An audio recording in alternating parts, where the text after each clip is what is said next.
Good morning, Dickinson, and welcome to the CSSJ podcast, shockingly returning for a second episode. I'm Leslie Mazzino, class of 2024, CSSJ student intern and resident Instagram reel enjoyer. Please let me show you one more. I swear this is the last one. Sure it is, Leslie. I'm Jonah Lenahan, class of 2026, student intern and resident diner food enthusiast.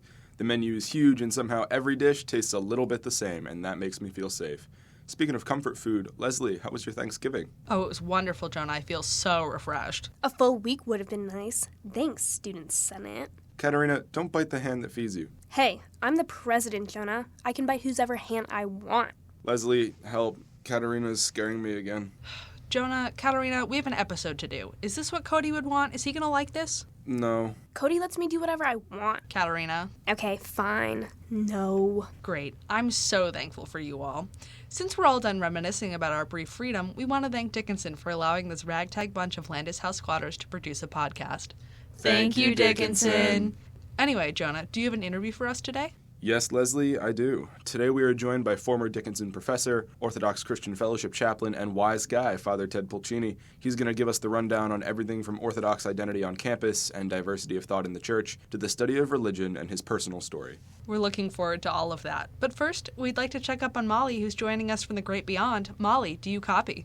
Oh, I copy, Leslie, I copy. Mob is organizing a cookie decorating party for December 2nd in the Hub Underground, open to all students. They promise it will be the perfect time to de-stress and be creative, all while having a snack with friends. Or, if you feel like I feel at finals time, you can crush the cookies to crumbs with your bare hands and yell expletives at first years. There's no need to act out just because you're in a crummy mood, Molly. Jonah, let me live my life. You wouldn't want to be crushed too, would you? Nope, I'm all good. Please go on. The college choir will be holding their winter concert in Rubendall Recital Hall on the 2nd and 3rd. Please show up to support our singers. We ask that you please do not attempt to sing along. These are professionals, people. There's a reason they're on stage and you're not. Why?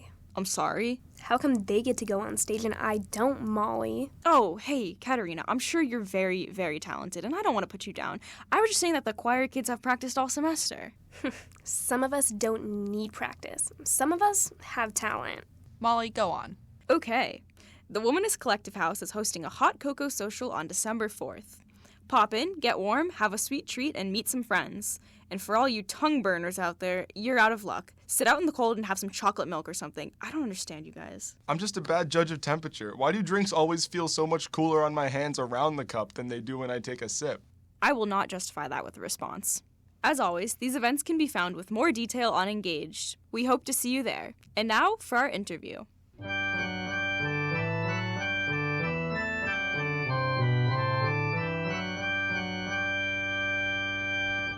Hi, everybody. We're here with Father Ted Pulcini today. We're very excited to have him on the podcast. Father Ted is the chaplain for the Orthodox Christian Fellowship here at Dickinson's campus. He was also a professor for many years, and he's somebody that I've learned a lot from in my time here at college. Father Ted, welcome. It's so good to be here. I have a number of things I want to talk to you about today. Yes. But I first want to talk a little bit about where you come from, your upbringing, and what it was like for you as a young person of faith, exploring your own spirituality and religion. Well, this is a whole story in itself, and I think a lot of people in my age bracket would share this story, especially if you're from Western Pennsylvania, as I was. I grew up about 25 miles outside of Pittsburgh in a mill town called Aliquippa. My father was a steel worker. J&L Steel was the main industry there. In those days, there are a lot of towns like this. There were really ethnic mosaics. You had all these different ethnic groups, and related to the different ethnic groups were different religious groups. So my upbringing was very tribal. And what tribe would you say you were a part of? All right, my ethnic tribe was Italian American. And usually there was a correlative religious tradition associated with the ethnic tribe. And if you were Italian, you were Catholic. So I grew up Roman Catholic. If you were Greek, you were Orthodox. If you were German, you were Lutheran. You know, it was that sort of thing. So that was my two tribal affiliations, Italian American and Roman Catholic. And my family, my parents were very firmly established in those two tribes. Religiously, I would say the 3 Ds. They were disciplined, they were devoted, and they were distinctive in what they did. So they passed those things down to us as well. It was just part of identity. Religion was part of identity. I'm not so sure that's the case anymore, but it was in the 50s and 60s. People had identities where ethnicity and religiosity were intertwined. Yeah, I come from a background, as you very well know, of 2 Lutheran parents, 4 Lutheran grandparents. But for me, it was never so much an ethnic identity, since we have sort of a mixed ethnic background. Not particularly mixed, I'm still a white guy, but you know, Germans, English, Irish, Scottish. And so I feel as if finding a comfortable place that maybe you had growing up would be something to help you establish your religious identity more firmly. Were you comfortable in that environment growing up? Very much so. But I have to say, growing up in that kind of diverse environment, it gave me a sense that there were others. You know, it was not a homogeneous environment. Not everyone was like me. And you had the sense every day going to school, playing, just having a social life with people, that there were people different from you. A lot of people who were just as ensconced in their own ethnic and religious identity as you were, and you developed this strange kind of respect for other groups. So it wasn't isolated tribalism. It was the kind of situation where you realized everyone had a tribal identity. There's a political philosopher, I guess you call him, and a journalist, Gary Mills, who was a very famous writer beginning like the late 60s, early 70s. He wrote a book called Bare Ruined Choirs, and he tells a story there from the schoolyard that I think is indicative of what I'm talking about, that in his school, there was a new kid who arrived at the school, and they're in the playground playing, and they ask the kid, what are you? You know, and part of the question is, what are you? Are you Methodist? Are you Presbyterian? Are you Lutheran? Are you Catholic? Are you Orthodox? What are you? And the kid said, I'm nothing. And all the other kids looked at him. This was incomprehensible to them. How could you not be nothing? You had to have a religious identity that was part of your tribal identity. Now, I'd say in the generations that followed mine, that kid would have been the norm. And people like me, or like Gary Wills when he was recording this event, they're the minority now. But there was a shift somewhere where identity was of primary importance and ethnicity and religiosity were both part of that identity. I think here at college, many of us have that experience of meeting people who come from a variety of different backgrounds. I know I've had that experience of people who come from Christian backgrounds that are different from mine, or people who come from extremely diverse backgrounds that I may not have had much exposure to, especially in my small, privileged, white, upper middle class community coming from Lancaster County. A lot of students do go through shifts in their beliefs and practices while they're at college. They're exposed to all of these new ideas and people. What was a time when you felt like you went through faith formation or had to shift in your ideas based on the world that was around you? Well, I think college was definitely a moment of shift. To be intellectually honest, you have to bring a critical perspective to everything you encounter. And certainly your personal identity is not something that ever leaves you. So you start looking at that critically. And if I grew up in a diverse tribal sort of environment with different identities, in college that was magnified 100-fold. And there was a much heavier intellectual responsibility to be analytical and to be objective into evaluating yourself and the elements of your identity. That meant that I had to start looking at my religious identity through the lens of, critical, objective analysis. That was the biggest change. And I took to it very quickly because I found all these resources that I did not have access to before.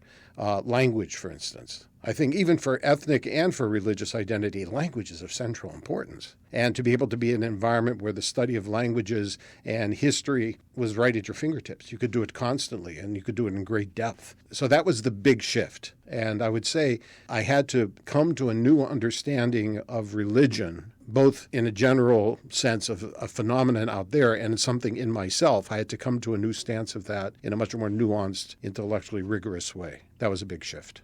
And was there a specific point at which you felt there was a shift or a break or a real change that you knew something was different? Well, I realized one thing very quickly. Religion brings out the most noble and the most ignoble parts of human experience. And that meant I had to say, what was the difference between healthy, individually and socially constructive religion and toxic religion that destroyed individuals and destroyed communities? And so that's, I think, the question I always brought. What is it in a religious tradition that is helpful to individuals and to societies, and what is harmful?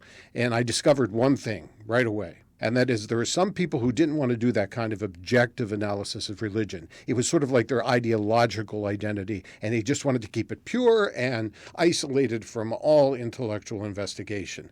I had no patience with those people. I still don't. The other people that I had no patience with and still don't are people who have an opinion about religion and don't know squat about it. They may have had a personal reaction to something, and their own prejudices, become the indication of what they think religion is, but really it's not based on anything they know. And that is as true among educated people, maybe more so among educated people than it is among uneducated people. So I found that out right away. So what to do? What to do is you had to become self-critical, and that required a lot of learning. And you had to take with a grain of salt some of the opinions people gave of religion, especially if you discovered that the people who were giving those opinions didn't know what in the world they were talking about.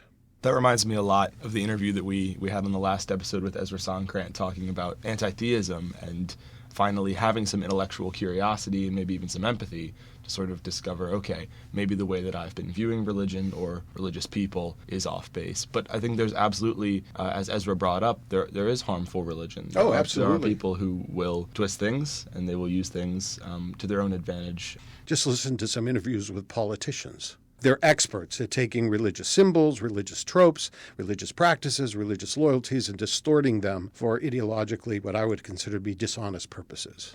I would agree with you. You talked a little bit about intellectual curiosity just now. When you worked as a professor, how did you balance the academic study of religion that we prize here at Dickinson with your own beliefs, your own practices? I kept them completely separate, and I have to tell you, I was pretty successful at it. For instance, when you began this interview and you referred to me as Father Ted Pulcini, there are a couple people who have referred to me that way since I retired, and people say, who are you talking about? They never associated me with that clerical role because, as you can see in this magazine article that I gave you, I always wore a shirt and a tie. I was Professor Pulcini, and I was very, very, very careful to keep those two roles distinctive. I think what made it easier is that my professorial role was here in Carlisle, and my ministerial role was down in Chambersburg, so there was a 35-mile distance between the two. On 81, I would change identities one way or the other as I was driving between the two places. But I was very careful never, ever to, mix those identities. In fact, that magazine article, the Dickinsonian issue that did this article about me, that was 2009, 10 years before I retired. And Sherry Kimmel, who was the editor at that time, suggested I do it. And I was a little bit uneasy about it because I had been so determined to maintain the distinction. And this sort of article drew the two identities together rather than keeping them separate. But I'm sure I had many students who had no idea I was an ordained clergyman. It's funny to me because I've only known you since retirement. Right. I got here in 2022, and so even the fact that you're not wearing robes right now, that you're dressed in street clothes, is very funny to me because I've only seen you in a clerical role. Well, when some of my students would visit the church down in Chambersburg and saw me in clerical robes, they had exactly the opposite experience. They just said, this isn't the you that we know Monday through Friday. But, I had to keep the emphases separate. And I thought that was important for the college and important for the church as well. Were there ever students who, rightly or not, questioned you? If people came to my office and wanted to have a personal discussion about that, I welcomed that a lot. Yeah, I'm sure you would. Oh, yeah, that was not a problem. By the way, I have a funny story about that, too, because I started teaching when I was at the University of Pittsburgh, or as a graduate student, and we would have course evaluations just like you guys have here, and the secretary in my department would look through them and separate them out, and she came across one for me. She says, you're going to love this, because at the University of Pittsburgh, I was ordained when I was a graduate student. When I was teaching, I kept the two identities separate, and I taught a course called Islamic Civilization. And when the reviews came in, the secretary gave me this, because you're going to love this, and it said, this was a good objective presentation of Islamic civilization, even though the instructor is clearly a Muslim. So she said, that's great. That's really good. I mean, that showed that I did not associate me as a clergy person presenting everything I presented through the lens of my being Christian and a clergyman. That's kind of incredible. I know I've had a lot of religion classes now as a religion major, and many professors, I think, are much like you in that they try to make sure, hey, I have a religious identity, and they'll be open to the fact they have one, yes. But they don't want to get that mingled up in what they talk about. Especially when you're teaching religion. One of my students asked me, well, you're always talking about how important it is to know about other religious cultures. How do I know when I've learned enough about a religious culture that's not my own.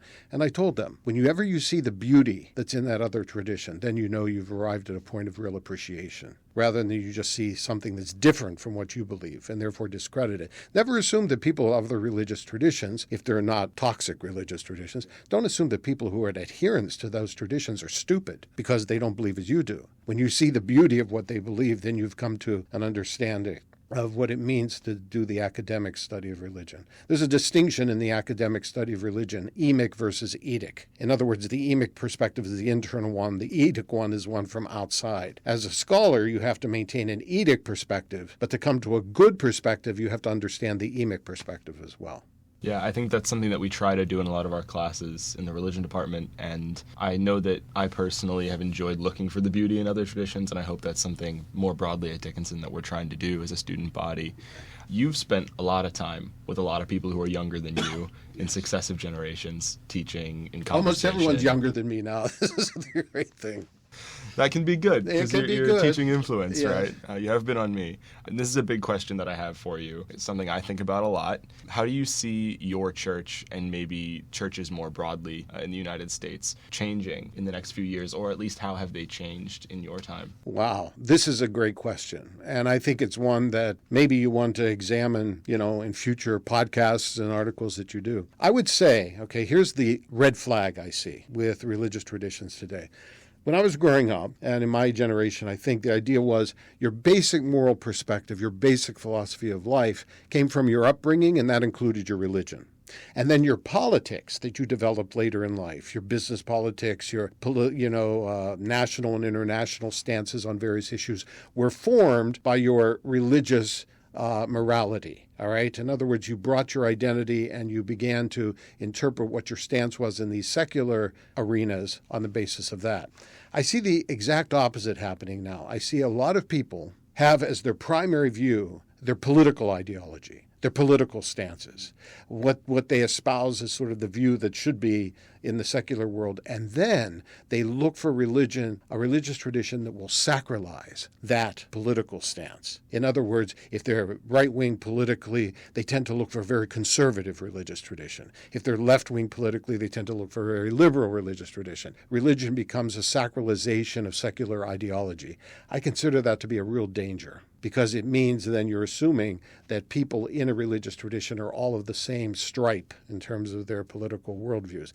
I think it's important to maintain diversity in any religious community and not to make it just an outpost for right-wing or left-wing ideologues. I see that as a big problem, and I think it's happening now across the board. Yeah, I mean, I'm a double major, religion and poli-sci, right? There you are. And so this is exactly the kind of thing that I spend late nights up thinking about, and I think it's absolutely true. I don't like to use the term generation, but people in my generational cohort, my age group, maybe do have a more established political or ideological identity, and then their religious identities can sometimes be secondary to that. Yes. If they have one. They'll look for something that lines up with what they already believe. And it's ancillary. It's subservient to the political view. They Right. want the religious tradition to confirm, legitimate, provide the veneer of, sacred authority for what their political stance is. I think this is extremely dangerous, and it leads to a kind of toxic religiosity.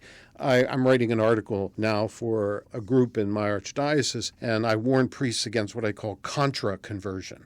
In other words, conversion, in my case to Orthodoxy, that is against something else. And you have to establish very carefully that people want to adopt a religious tradition through conversion because of something positive they see in it. The spirituality, the discipline, the asceticism, the communal life, not just because I had a bad reaction to something else. Now I want something that's against that. Against religion, quote, against religion is a sort of religion can be very unhealthy. I think it's very easy to establish yourself as something because you're not something else. Exactly. Right. And I think anybody can struggle with that inside or outside of faith traditions. And maybe that has something to do with our emphasis on choice, right? These days, I choose my religious tradition, I choose my political party, I choose everything. And while that can be a very good thing in some circles, and we want people to have free choice in so many ways, it can also cause difficulty because you can change on a dime, right? You can Right. shift one tradition to another just because you're angry at a pastor. There you go. Right? Or upset with a specific congregation. No, exactly. Right? And, at least for me, because I was raised in a faith tradition, in a church family, it does feel like family. It doesn't feel like something that I chose or that I can leave, or at least that I would leave lightly. No, exactly. But see, that's because organically you were raised in a tradition.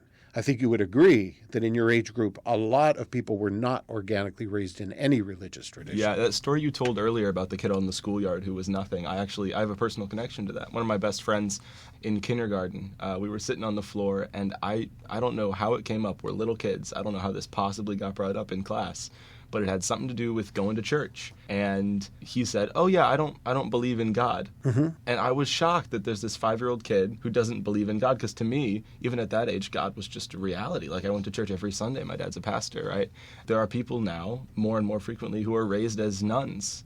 No, exactly. It's the fastest growing religious group in this country. And it ties into what I said earlier. A lot of the people who declare themselves nuns don't know squat about religious traditions. They just know, okay, you're talking about choice. Choice to these people is personal choice, which means I don't like it. It restricts me personally somehow, and therefore I reject it. In other words, the measure of all things in exercising choice is one's predilection, one's liking or not liking something. That's not a solid basis for choice. It's a solid basis for egocentricity, and there's a lot of that going around. So given all of that, what's one piece of advice you can give to students today, Christians and otherwise, religious and secular and spiritual, here at Dickinson, when it comes to talking about religion with others? All right. I've referred to a lot of things as in a rather negative light, like people not having a religious background, people not having an organic experience in a religious tradition, people don't know much about religious tradition. But I would tell you this is an advantage too. Unlike me, raised in a tribal religious world, you were very reluctant to open yourself up to consideration of other worldviews that weren't part of your tribal view of things. I say if people don't have that kind of tribal communal affiliation when they come to college, and I think most people don't, that gives you an openness. And so my advice to people would be, listen, I think part of human nature is the need to have a backdrop of something absolute against all the vicissitudes of life. Religiosity is somehow hardwired into us. And I think that people who have the freedom, apart from tribal allegiances, to examine a whole range of religious perspectives, they should do that. And you can do that when you're in college. So you have an opportunity, the resources are there for you to examine these different religious traditions, and so do it with an openness that gives you a sense of what might be out there to respond to the inherent, intrinsic spiritual needs that you have as a human being. And don't just write off religion as something that's irrelevant to the human condition because you may have had some kind of negative impression of it. And I think it behooves everyone to learn something about these religious traditions apart from what they think they know about them. And CSSJ, as a center, works to make sure that we can do that. And there's many ways to do that on campus. It's not exclusively through this office. No, right, but exactly. It's an important time to be exploring and trying to understand others. Yeah, and not look at the news where you see religious factors involved in, say, international or national developments, and you just write it all off as nonsense because you don't understand it. You have to understand it. For instance, if you're a business major, if you're an international business and management major, I can't imagine wanting to do business in India without knowing something about Indian religion. I can't imagine doing business in Saudi Arabia without knowing a lot about Islam. I mean, apart from, the religious implications of those cultures, I think it's important for reality in the world, and a large part of the world is determined by religious culture. Learn something about it. At your peril, do you omit doing that? Thank you, Father Ted. It's been a wonderful conversation. We're so happy you could make it. Good. I like to talk, so if we have another part of this, I look forward to that as well. Thanks.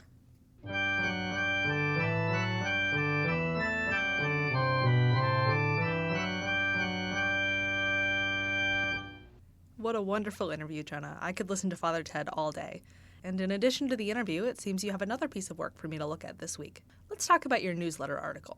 You wrote us a beautiful reflection on how food brings us together, a perfect sentiment for the week after Thanksgiving. Your family's work with the Whittle Farm Growing Project sounds amazing, and it only reinforces for me what a thoughtful and caring person you are. But Jonah, my beloved coworker, the light of my Tuesday and Thursday mornings from 9 to 11 a.m. You almost failed to complete your cooking merit badge at Scout Camp? I looked this up, Jonah. You basically have to read the side of the cereal box and ask your dad how the stove works. You have to cook 1 day of home meals for your family, 1 day of camp meals for your patrol, and 1 day of backpacking meals for a group, all with the supervision of an adult through the entire process. Did you poison someone, Jonah? Is there some poor Lancaster kid out there still living with the trauma of the time Jonah Lenahan gave him food poisoning in the middle of the woods? Did you burn down a forest? I looked this up too. Do you know how many forest and brush fires there were during the approximate years you were a Boy Scout? Several, Jonah, several. And who's to say you didn't travel? What other crimes have you committed, Jonah? This is serious. Do we need to have a discussion? The newsletter is not the place to be confessing to this. What are you hiding, Jonah? But I'm glad you feel such a strong connection to Thanksgiving. This was an uplifting piece to read, and I hope everyone will take a look. Thank you for sharing with us, Jonah.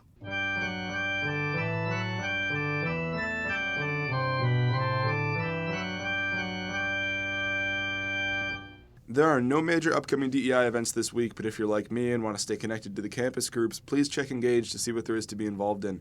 Revive, Shabbat, and Mass will all be happening this week, as well as a number of other fun gatherings. Please remember to check out some of the events Molly filled us in on earlier. That's all we've got for you this week, Dickinson. Thanks again, Father Ted, for an excellent conversation. I'm looking forward to Bible study on Saturday. Thanks, Father Ted.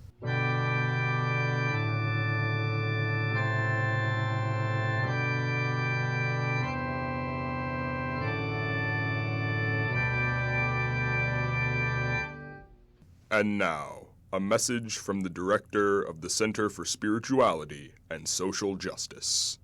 Hi, Jonah. It's just me again. Unfortunately, Director Nielsen has been very busy this week, so I'll be taking over the outro. This week's episode is made possible by Father Ted Pulcini, who is made possible by the Orthodox Church, which I'm being told is made possible by Jesus of Nazareth.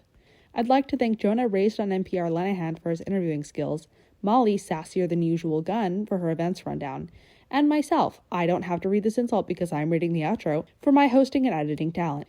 Also, Katerina I Bite People Swindrowski for her occasional rude comments. Special thanks as always to the radio station. Looking for entertainment in the run-up to the holiday season? You can pull up in front of Landis House and tune your dials to WDCV-FM. You will not hear any festive music because we are resisting Christian hegemony. As always, thanks to Alisar and Anne, who have been doing so much excellent work while the rest of us indulge in frivolous tomfoolery over the airwaves. From Landis House to your house, have a great week, everyone.